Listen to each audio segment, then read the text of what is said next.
Olá para vocês ligados em mais uma edição do Rotas da Bola. Eu sou Josias Pereira, chegando hoje com mais um episódio, desta vez dedicado à Copa Libertadores da América 2021. Vamos falar do nosso futebol sul-americano, que realmente chega com a principal competição de clubes, que mais uma vez aí promete movimentar o continente, tendo em vista também a situação pandêmica, todos os problemas que temos enfrentado também devido à pandemia do novo coronavírus, que deve ter mais influência também nesta competição, assim como foi no ano passado. Inclusive, né, com vitórias, aí já temos 2 brasileiros em sequência conquistando aí o campeonato mais importante do continente, né? Tivemos o Palmeiras no ano passado, ou melhor, né, na última temporada, vencendo a equipe do Santos na grande decisão, uma decisão bem atípica, um jogo único no Maracanã sem torcida, mas realmente marcou aí mais um título da equipe palmeirense. E hoje conosco aqui está ele, nosso grande Frederico Jota, que também vai comentar tudo aí sobre a Libertadores da América 2021. Seja muito bem-vindo, Fred. Abraço, Josias, abraço a todos os ouvintes do Rotas da Bola, um Rotas da Bola especial aqui sobre Libertadores. Vamos falar sobre a fase de grupos, né, que vai começar nesta terça-feira, dia 20 de abril. Vamos passar para vocês aqui os grupos e dar os pitacos, né, Josias? Faz parte nossa aqui dar aqueles pitacos, analisar um pouquinho grupo a grupo e lembrando que nessa temporada, além, claro, da Libertadores, a gente tem a Sul-Americana em formato de grupo e só classifica o primeiro de cada grupo na Sul-Americana, só para já situar o cenário para todo mundo que acompanha aqui o Rotas da Bola. E aí, os terceiros colocados dos grupos dessa fase da Libertadores vão se juntar lá aos 8 classificados da fase de grupos, lá da 8 classificados, um por grupo lá da Sul-Americana, e aí entra em mata-mata, competição a Sul-Americana também com um formato novo nesse ano, o que não muda o formato da Libertadores. Nós vamos falar agora para vocês, grupo a grupo, e dar alguns palpites. Classificam-se 2, o terceiro vai para Sul-Americana. Começando pelo grupo A, o grupo do atual campeão, o Palmeiras, Josias, que enfrenta o Universitário do Peru, o Defensa e Justiça, que foi rival do Palmeiras, aí, campeão da Copa Sul-Americana e foi rival do Palmeiras na Recopa, venceu o Palmeiras, e o Independente Del Valle, do Equador, que eliminou o Grêmio na fase preliminar. E aí, qualquer um que viesse, né, Grêmio ou Independente Del Valle, aumentaria o nível do grupo.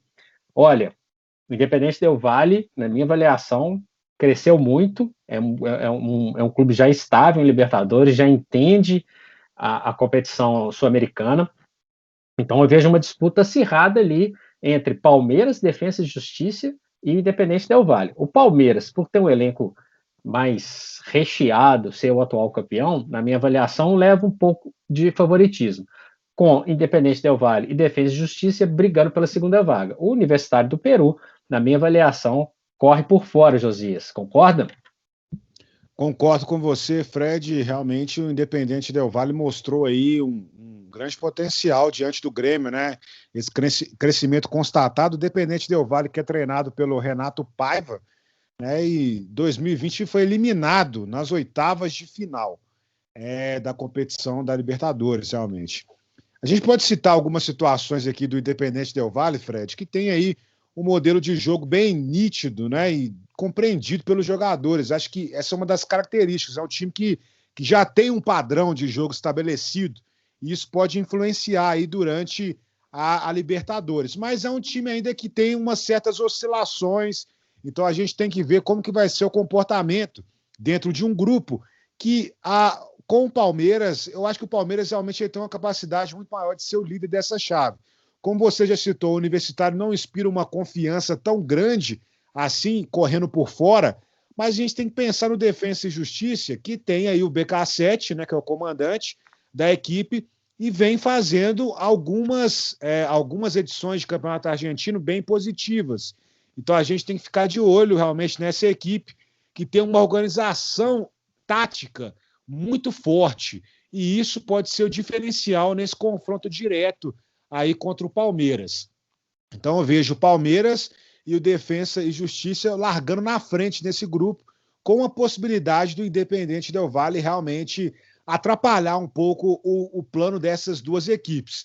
Mas o Universitário do Peru também é aquela coisa, né? Tudo pode acontecer numa disputa. Tem um treinador aí que é o Ángel Comiso, e o que a gente tem que citar é que em 2020 o time até chegou a participar da Libertadores, mas foi a pré-Libertadores e foi eliminado exatamente nesta fase da competição.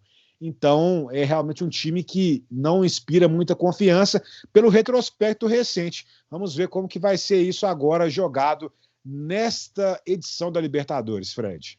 Pois é, vamos lá para o grupo B então, Josias, que tem outro brasileiro, tem o Internacional, tem o Olímpia, de muita tradição, tem o Deportivo Táchira da Venezuela, e aí tem uma curiosidade, Josias, o Always Ready, que é um clube boliviano, cuja sede, o estádio, fica mais alto do que o do Real Potosí, sabia disso? Então, é um clube que corre por fora, etc e tal, mas que tem chance de arrancar pontinhos, né? O clube boliviano estreia contra o Internacional no jogo no Hernando Siles, esse é um estádio de La Paz. Vamos ver como que vai ser a participação nos próximos jogos, se vai ser mantido essas partidas no Hernando Siles. O fato é que o Always Ready é uma equipe de empresários que se estabeleceu bem no futebol boliviano e, a despeito de o Inter ser favorito, o Inter, que é um clube que terminou bem o brasileiro, começou bem a temporada 2021, foi vice-campeão brasileiro, e tem a tradição do Olímpico, que conseguiu conquistar o Campeonato Paraguai depois de um tempo, tinha uma certa dominância do Cerro Porteño. Tem time que pode perder pontinho aí na Bolívia, viu? O Deportivo Táchira, para mim, é aquele clube que é, num primeiro momento, uma carta fora do baralho, mas é aquela história, né? Quem perder ponto contra ele pode se complicar lá na frente, Osias.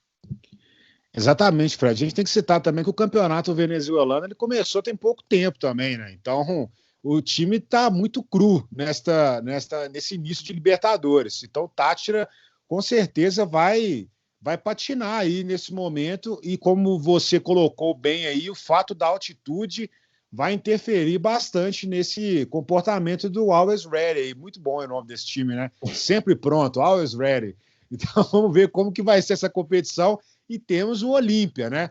O Olímpia é aquela história, Fred. É um time que tem jogadores experientes, mas eu vejo como um time muito pesado ali para marcar, né? Então a gente tem que ver como que vai ser esse comportamento diante do Internacional, que é o principal destaque aí da chave. Acredito que o Olímpia, Fred, ele vai ter uma postura mais defensiva contra a equipe do Internacional nos jogos, mas eu acho que ele vai começar a sair mais contra os outros times, né? Procurar mais o ataque, procurar um estilo de jogo mais ofensivo. Lembrando que o Olímpia tem um jogador que é conhecido da gente aí, que é o veterano Roque Santa Cruz, né? Que está lá e joga com frequência na equipe.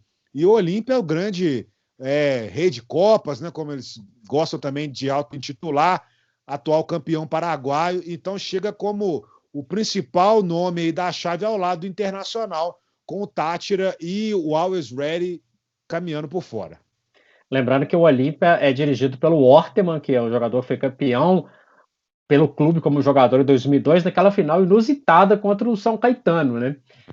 Tem muita tradição e tem identificação, tem um técnico com identificação com o clube, é muito interessante. Vamos ver o Miguel Ángel Ramírez também no Internacional, né? Muita expectativa com esse treinador. Vários clubes brasileiros, né, tinham esse nome aí, ou pelo menos especularam esse nome em alguns clubes brasileiros. Vamos ver como é que vai ser a produção do Internacional sob o comando dele. Vamos pular aqui para o grupo C, que também tem um brasileiro, que é o Santos, atual vice-campeão, com o Barcelona de Guayaquil, que já foi vice-campeão da competição, o Strongest, sempre muito chato jogar contra o Strongest, lá em La Paz, e o Boca. Bom, falou em Boca, já vem aquele peso todo da tradição, de uma equipe que mesmo não vivendo seus melhores momentos, sempre chega. É um time que joga muito feio, na minha opinião, viu, Josias?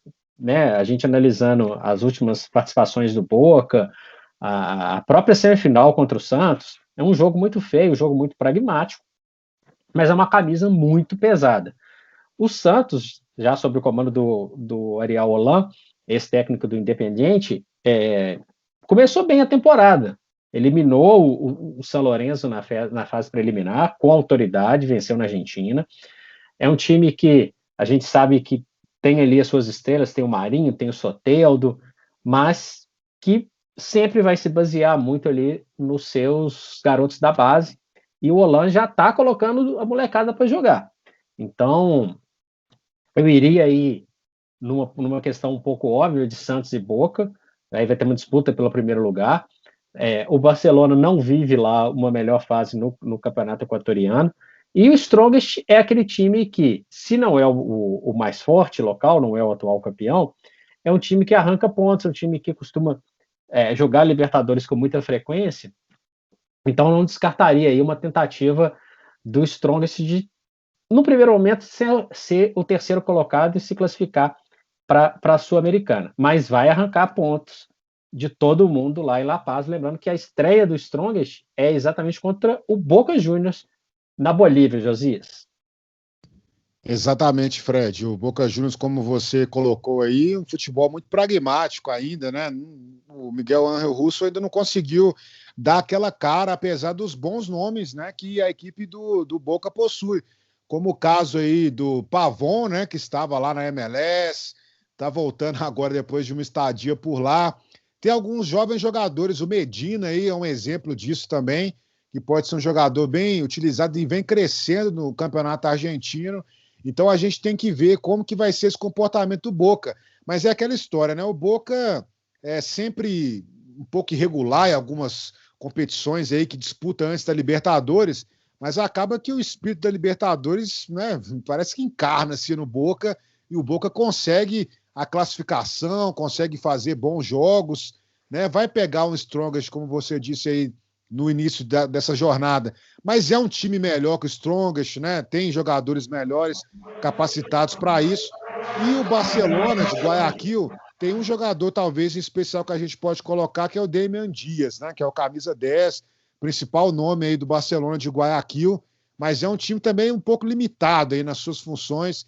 Então eu acho que realmente vai ficar aí entre o Boca Juniors e o Santos. Eu vejo o Santos com muito bons olhos, o Fred. Eu acho que é até curioso. A gente estava conversando esses dias com eu estava conversando esses dias com alguns amigos, né? Que o Santos ele não tem muito medo de lançar jovens jogadores, né? Parece que pelo fato de ser um time também que já tem esse histórico, né? De ter essa ligação com a base. Esses dias mesmo o Santos estava jogando com inúmeros jogadores da base, estava perdendo e tal, mas a torcida entendia, compreendia realmente que era o momento de testar os jogadores, de rodar os jogadores. No próprio Brasileiro do ano passado, né? O Santos investiu muito em colocar jogadores da base para atuar, e a gente não viu uma cobrança da torcida por resultados, porque eles entendem também essa questão do clube formador. Agora vai, por exemplo, num Atlético, vai num Cruzeiro, coloca os meninos para jogarem, já começa aquele burburinho, o time não está jogando nada, esse menino não vale nada. Então é muito diferente a cultura, né? Por isso que o Santos tem sempre aí grandes jogadores revelados, e na última temporada chegou de forma bem consistente a uma final de Libertadores, lembrando que o Santos vinha de salários atrasados, de problema de diretores, problema de presidência, de conselho, e mesmo assim o Santos conseguiu chegar à final da Libertadores. Pois é, concordo com você. Eles sempre tiveram muita coragem para colocar os meninos, e claro, né? A gente sabe que a base não funciona. Você colocou lá todo mundo vai brilhar, né? A questão é o seguinte: se colocar 10 e 3 ou 4 renderem, já é uma maravilha, né? Então eles têm uma liberdade, têm um trabalho efetivo de categorias de base, mas muito também passa pela utilização desses jogadores no profissional. Vamos para o grupo D? Mais um brasileiro aí. E se pegou um rabo de foguete, viu? Fluminense, Júnior Barranquilla, da Colômbia, assim como o Independente Santa Fé, e o River Plate. Vai ter gente, o River Plate está mais fraco, perdeu o Nath, etc. Mas vou contar uma coisa para vocês. Além de manter o Marcelo Gallardo, o River Plate contratou jogadores rodados, jogadores experientes, jogadores que chegam para resolver a situação. Então é um não vou nem ficar falando de tradição do River, do estilo de jogo do Gadiardo, que, né, para mim, o melhor técnico da América do Sul há muito tempo. O River vem reforçado para essa Libertadores. Foram 7 contratações do River Plate, 7. Então, um time que já era bom ficou ainda melhor e já começa a render já internamente no Campeonato Argentino. O Fluminense, para mim, a grande surpresa positiva do Campeonato Brasileiro, que chegou ao 5º lugar, disputou o G4 até o final. O Fluminense se reforçou com alguns jogadores que a gente conhece, né? A gente aqui de Belo Horizonte muito mais, por exemplo, Manuel, zagueiro do Cruzeiro, Casares, que passou pelo Atlético, contratou Abel Hernandes, jogador que era do Internacional, e tem também uma tradição de colocar jogadores jovens para jogar. É um clube que, na minha opinião, não vai disputar o título da Libertadores, mas pode fazer um papel interessante. A questão é que esse grupo é muito equilibrado, Josias. Então eu não vejo uma coisa tão tranquila assim para o Fluminense. Uma vaga do River Plate, pronto. Isso aí acho que não tem muito o que discutir. E tem um debate dos 3 pela segunda vaga. O Santa Fé é uma equipe tradicional, uma equipe acostumada a jogar a Libertadores. Eliminou o Bolívar naquele mesmo esquema. O Bolívar vence o jogo lá em La Paz, mas o Júnior Barranquilla venceu jogando em casa e se classificou. E esses clubes, na minha opinião, que vêm da fase preliminar, eles vêm também motivados. Então é um clube com uma boa rodagem, um clube com capacidade de complicar. Então eu apostaria no River e jogo para o ar aí. As outras vagas vão ser disputadas até o fim, na minha avaliação, Josias. Pois é, Fred, a gente tem que lembrar que o River perdeu aí a grande peça, né, para o Atlético, que também disputa Libertadores, que é o Nath Fernandes, mas teve algumas reposições interessantes e eu acho que chega com uma possibilidade muito boa aí, né, de conquistar mais uma vez essa classificação, até porque o Gadiardo já está muito acostumado a Libertadores, né, o time do River Plate já está acostumado a esse tipo de competição e sempre vem chegando, né, com grande imposição em relação aos outros clubes. Realmente uma das vagas fica aí com a equipe do River Plate. E até é curioso, né? Porque já começa aí o Fluminense em cima com o River Plate aí. O Fluminense, o que eu vejo é o seguinte, eu acho que o Fluminense está investindo muito aí em alguns jogadores, né? Que trouxe para o elenco, jogadores, vamos dizer assim, com rodagem, né? O caso do Manuel, que estava aqui no Cruzeiro, né? Jogador experiente. Tem que ver como que vai ser esse encaixe, porque o Fluminense é uma equipe que também é outra equipe reveladora, né? O ano passado também, no último Brasileiro, o Fluminense lançou muitos meninos, né? Muitos meninos mesmo. E conseguiu essa mescla com jogadores experientes como o Nenê, o Fred, o Ganso, conseguiu jogar com esses garotos. Então, acho que o Fluminense está pensando num caminho de reforçar a equipe, lutando aí por uma classificação na Libertadores, mas também precisa valorizar esses meninos para que eles possam render num cenário ainda internacional, um cenário que realmente dê mais visibilidade para eles. E Santa Fé e Júnior Barranquilla é aquela história. O Santa Fé, para mim, é o principal oponente do Fluminense nesta chave. O Júnior Barranquilla pode impor algumas dificuldades, mas eu vejo o Santa Fé como uma equipe muito equilibrada ao longo dos anos, né? Uma equipe muito consolidada no futebol colombiano. Então, está ali Fluminense e Santa Fé brigando por essa vaga aí também na uma eventual classificação à fase mata-mata, Fred. Pois é, tá mais ou menos com um pensamento igual aí. Grupo E, Josias, com outro brasileiro, São Paulo, tem o Racing da Argentina, tem o Sporting Cristal do Peru e o Rentistas. Quem que é o Rentistas? O pessoal vai querer saber, já vou falar sobre ele. Olha, o São Paulo vem com o Crespo, que é o atual campeão da Copa Sul-Americana, com um futebol muito vistoso pelo Defesa e Justiça. O São Paulo tem a tradição da Libertadores, é tricampeão, entra num grupo que, se olhar de cara, dá para a gente imaginar que é um grupo tranquilo, será? O Flamengo imaginou isso no ano passado, quando enfrentou o Racing e foi eliminado dentro do Maracanã. Então, os times argentinos é muito interessante fazer uma avaliação sempre cautelosa, sempre com muito cuidado em relação a isso. O Racing corre aí com a possibilidade de disputar com o São Paulo ali, quem perder mais pontos ali para os dois times menores do grupo, vamos dizer assim, podem se dar mal. Eu acredito que o Rentistas, que vou explicar para vocês quem é aqui, que é um clube do Uruguai, é um clube de Montevidéu, que conquistou um dos campeonatos uruguaios, né, o Campeonato Uruguai tem o Apertura e o Clausura, venceu o Apertura e depois perdeu alguns jogadores no processo, que é natural, né, um clube menor vence uma competição, os grandes vão lá e retiram alguns jogadores, o que coloca o Rentistas um pouco fora da disputa pelas vagas, mas o Sporting Cristal é um clube que já foi finalista de Libertadores, mas que vem de uma produção recente melhor. Então, não me surpreendo se o Sporting Cristal conseguir fazer alguma gracinha aí, viu, Josias?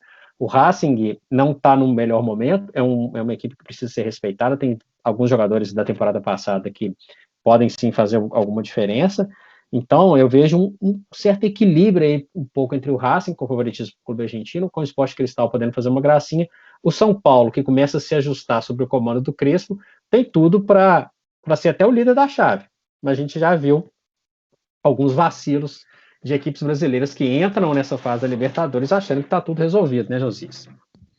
Exatamente, Fred. E a gente tem que citar que o Crespo vem tendo ótimos sinais nesse início aí de passagem dele na equipe de São Paulo, né?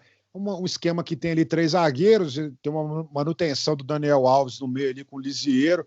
Então acho que é um time que chega consolidado aí também a essa disputa da Libertadores. Você citou aí a questão do Racing, né? O Racing vem de vitória aí também recente no clássico contra o Independiente. É um time de um elenco mediano, né? Mas é comandado pelo Pizzi, o Pizzi que retorna à equipe do Racing. Então pode ser que ele consiga aí extrair um pouco mais desse elenco da equipe argentina, que chega também para mim como uma das grandes capacitadas aí pela classificação.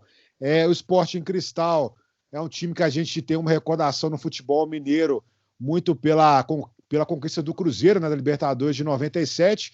É um time que chega a essa competição aí tendo alguns resultados positivos no campeonato local, mas é um time que também não tem assim uma certa aspiração neste momento, né? Então, e tem o Rentistas. O Rentistas é até engraçado esse nome, né? Rentistas aí do Uruguai, mas o Campeonato Uruguaio sempre fornece também umas equipes desse nível aí, né? Para a disputa da Libertadores. Não é uma coisa muito incomum no futebol uruguaio. Mas realmente eu acho que o Racing, se o Pizzi conseguir acertar a equipe, eu acho que ele vai promover bastante trocas no time, vai tirar alguns jogadores experientes do elenco e fazer algumas modificações. Eu acho que o Racing ele não chega como um oponente direto ao São Paulo, pelo menos na minha concepção, mas ele deve brigar aí sim pela classificação à fase mata-mata. Pois é, vamos ver. Vamos chegar agora ao grupo F, é um grupo sem brasileiros. O primeiro grupo sem brasileiros. E aí eu vou te falar uma coisa, viu? É um dos grupos mais equilibrados, se não for o mais equilibrado de todos esses da primeira fase aí, da fase de grupos, na verdade, da Libertadores. Argentinos Júniors, campeão em 85, o tradicionalíssimo Nacional do Uruguai, o Universidade Católica do Chile e aí quem saiu aí na bolinha lá do grupo da fase preliminar foi o Atlético Nacional da Colômbia. E é um caso raro, né, Josias, de um clube que sai da fase preliminar e entra no grupo com um certo favoritismo. E o Atlético Nacional, para mim, é o principal candidato a ter uma vaga. A gente vê aí a possibilidade de um grupo muito equilibrado. O Nacional acabou sendo campeão uruguaio, o Rentistas venceu o Apertura, o Liverpool venceu o Clausura, mas quem venceu o campeonato foi o Nacional. É time tradicional, é time que costuma se classificar sempre para etapas de mata-mata. O Argentinos Júniors volta a Libertadores, correndo de uma certa forma por fora, mas com uma capacidade de classificação na minha avaliação, assim como a Universidade Católica, que fez últimas ótimas temporadas no futebol chileno, é uma equipe mais estabelecida. Então, eu vejo um grupo muito equilibrado. Se eu tivesse que cravar dois, assim, Atlético Nacional e Universidade Católica. Mas essa aí, vou te falar que qualquer um dos quatro que conseguisse classificar não surpreenderia, viu, Josias? É um grupo que não é o único grupo que não tem brasileiro, né, na Libertadores, né? Isso já mostra um pouco o desnivelamento, não é desnivelamento, mas eu acho que é a questão que realmente talvez essa questão do futebol brasileiro com tantas vagas assim também, a gente tem que começar a dar uma pensada aí também no que eles estão fazendo com a própria Libertadores. Mas de qualquer forma, o Nacional ele chega aí como campeão uruguaio, né? Esse laço de ser o campeão uruguaio. Tem jogadores aí interessantes que a gente pode colocar aqui, que, na verdade, o Nacional, a gente tem que começar a pensar que quando eles foram campeões uruguaios, eles tinham uma média de idade no grupo ali, cerca de 23 anos. E aí o Nacional começou a ter uma mudança também nesse perfil, contratando jogadores mais experientes. Aí chegaram, né, o D'Alessandro, o Pires, Leandro Fernandes, Gabriele, e ainda teve outros nomes que foram contratados aí nesse processo, né, que o próprio Almeida e Cândido, lá que destaques no Liverpool, de Montevidéu. Então é um time que chega reforçado, mas tem que ver como que vai ser esse encaixe durante a disputa da própria Libertadores, né, para fazer frente ao Atlético Nacional, né, para fazer frente ao Argentino Júnior, que é uma equipe tradicional também do futebol argentino, que chega depois de muito tempo a Libertadores.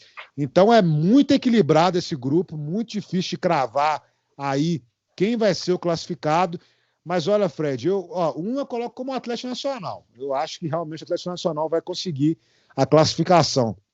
Mas eu não duvidaria que o Nacional e a Universidade Católica brigassem ali por essa segunda vaga. Esse é equilibradíssimo. Vamos para o grupo G, que aí volta a ter um brasileiro, é o Flamengo, atual campeão brasileiro, que pega o Vélez Sarsfield, a LDU do Equador e o La Calera do Chile. Na minha opinião, o La Calera é a zebra, é o time que todo mundo vai ter que pontuar, e é o time que, nesse momento, na minha avaliação, estaria por fora. O Flamengo, pela qualidade do elenco, e, né, com vários jogadores capazes de decidir partidas e até campeonatos, larga na frente, esse é indiscutível.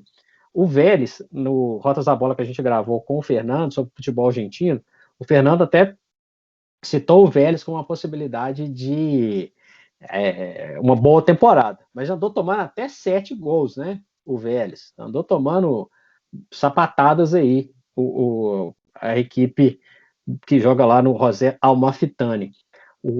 A LDU, nesse momento, na minha avaliação, estaria mais ofensivo, futebol que não tem medo de onde está jogando, pode largar até na frente do próprio Vélez. Todo mundo pensa no futebol argentino, com a tradição, com a chegada do Vélez. Na minha avaliação, Flamengo em vantagem, e a briga pela segunda vaga entre a LDU e Vélez como vantagem, pelo perfil de jogo da LDU, Josias. Realmente é um grupo que o Flamengo desponta e o Vélez, né, chega com alguns ex-jogadores aí que passaram no futebol brasileiro, né? O caso do Mancoejo, o caso do Centurion, são jogadores aí conhecidos do público brasileiro, mas o time do Vélez Sarsfield é um time que não tem uma identidade ainda, viu, Fred?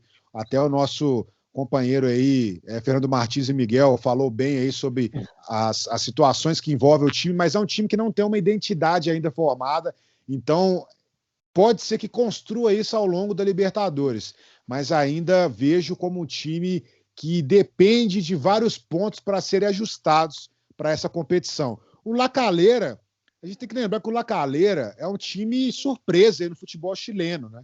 É um time que vem de acessos recentes, né? Um time que vem em evolução, um time de Valparaíso, vem em evolução aí no campeonato chileno e pode ser que surpreenda, viu, Fred? Eu acho que os times que estão nesse grupo não podem subestimar de uma forma completa a equipe do La Calera, já o colocando como talvez um saco de pancadas aí do grupo. Então acho que pode render alguma coisa. E a LDU, como você citou, treinada aí pelo técnico Pablo Repeto, é aquele time que pelo menos no histórico recente do futebol brasileiro, é um time que sempre dá aquela atrapalhada, né? Então tem que ver como que o Flamengo vai lidar com isso, mas o Flamengo despontando.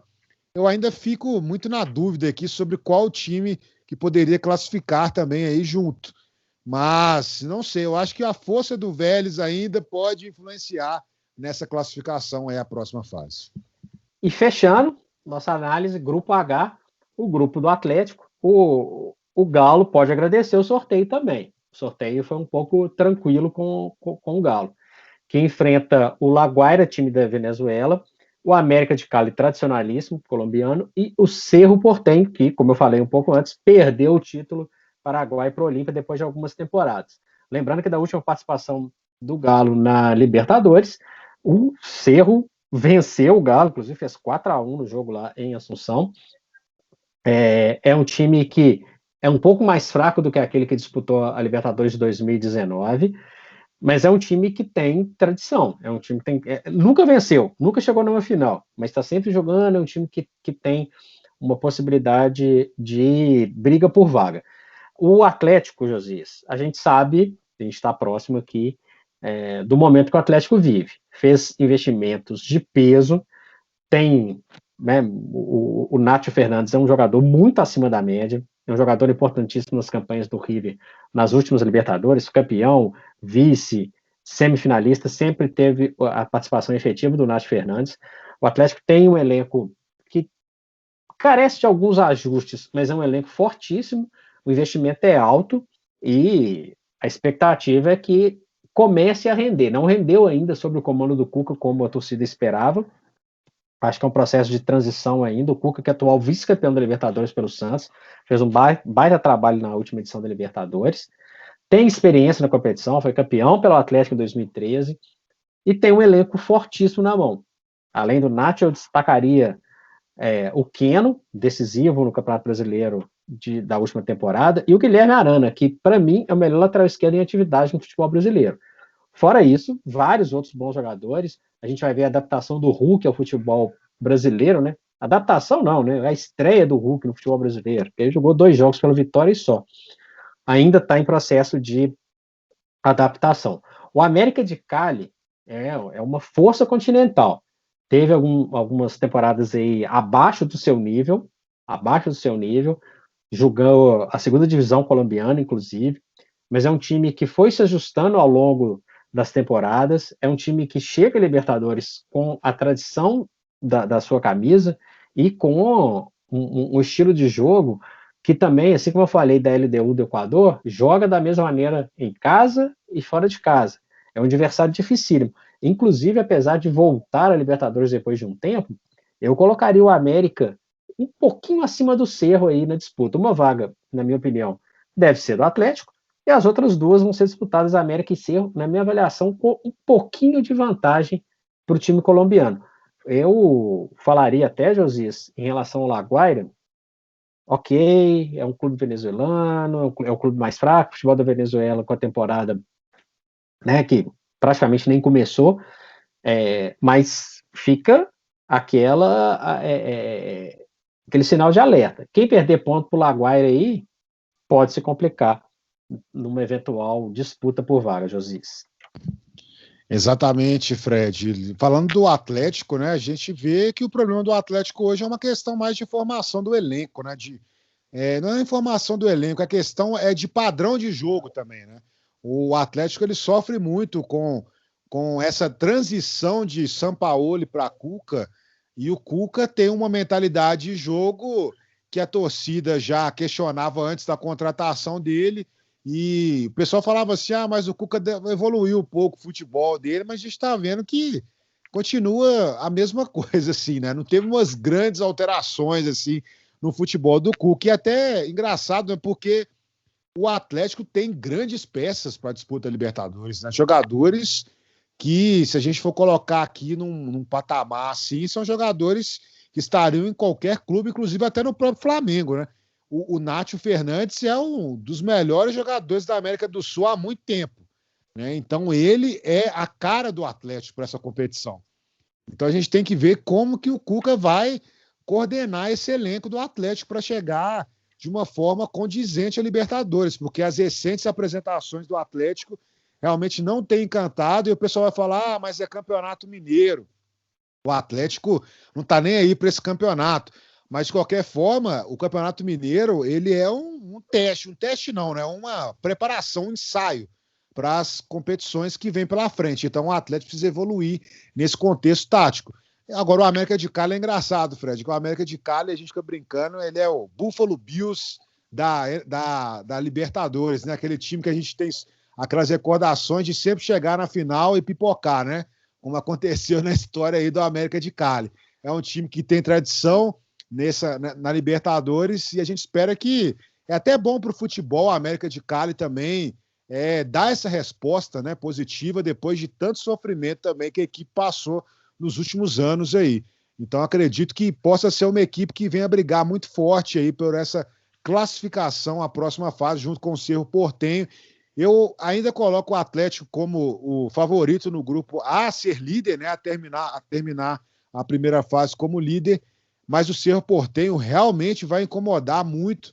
É um time que a gente acompanha no futebol paraguaio, que sempre vem incomodando, sempre vem tendo equipes equilibradas, um futebol bastante ofensivo também ali para os termos paraguaios, então, e é um time que não se intimida também, né? Enfrenta os adversários aí de cabeça erguida, então vamos ver como que vai ser esses confrontos nesse último grupo aí da Libertadores, mas eu aposto em Atlético e América de Cali, e o Cerro Porteño vai ficar nessa briga aí, mas eu acho que o América de Cali vai passar ainda, Fred. Pois é, Josias, passamos aí para os nossos ouvintes, grupo a grupo, o que a gente pensa, como que vai ser essa Libertadores, repetindo, os 2 primeiros se classificam, o terceiro vai disputar a Copa Sul-Americana, que nesta edição passa a ter a fase de grupos também, e ao contrário da Libertadores, só se classifica o campeão de cada grupo da Sul-Americana. Aí, a fase de mata-mata da Sul-Americana vai ter, de um lado do pote, o campeão do grupo, do outro lado do pote, os terceiros colocados da Libertadores da fase de grupos, né? Passando rapidamente, só para lembrar aqui, os grupos da Sul-Americana, grupo A, 12 de outubro do Paraguai, Huachipato do Chile, Rosário Central e São Lourenço, ambos da Argentina. No grupo B tem o Bahia, com o Guabirá, Independente e o Montevideo City. O Montevideo City Torque, que faz parte do City Grupo, ligado ao Manchester City. No grupo C tem o Ceará, Jorge Wilstermann, Arsenal de Sarandi e o Bolívar. Desafio para o Ceará aí jogar na altitude. O grupo D do Atlético Paranaense, grupo tranquilo, hein? Atlético Paranaense, Alcas do Equador, Melgar do Peru e Metropolitanos da Venezuela. Grupo E, com 2 tradicionalistas, Corinthians e Peñarol do Uruguai, o River Plate do Paraguai e o Sport Huancayo do Peru. Grupo F, tem o Atlético Goianiense, que vai enfrentar um outro rubro-negro aí, que é o News Old Boys.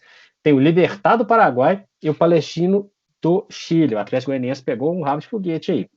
O grupo G tem o Bragantino, aí o projeto do Red Bull Bragantino chegando a uma competição continental, Emelec do Equador, Tajeres de Córdoba e o Tolima. Fechando o grupo H, o Lanús, que vai enfrentar o Grêmio, né? Eles fizeram a final de 2017 da Libertadores, agora estão no mesmo grupo da Sul-Americana, só classifica um. Tem o La Equidad da Colômbia e o Aragua da Venezuela. Então, passando rapidamente aí os grupos da Sul-Americana, só classifica um. Tá aí nossa apresentação de futebol sul-americano para essa temporada, Josias. É isso, a gente vai sempre acompanhar, né, o decorrer da competição e nós vamos trazendo rotas da bola especiais sobre a Libertadores e sobre a Sul-Americana.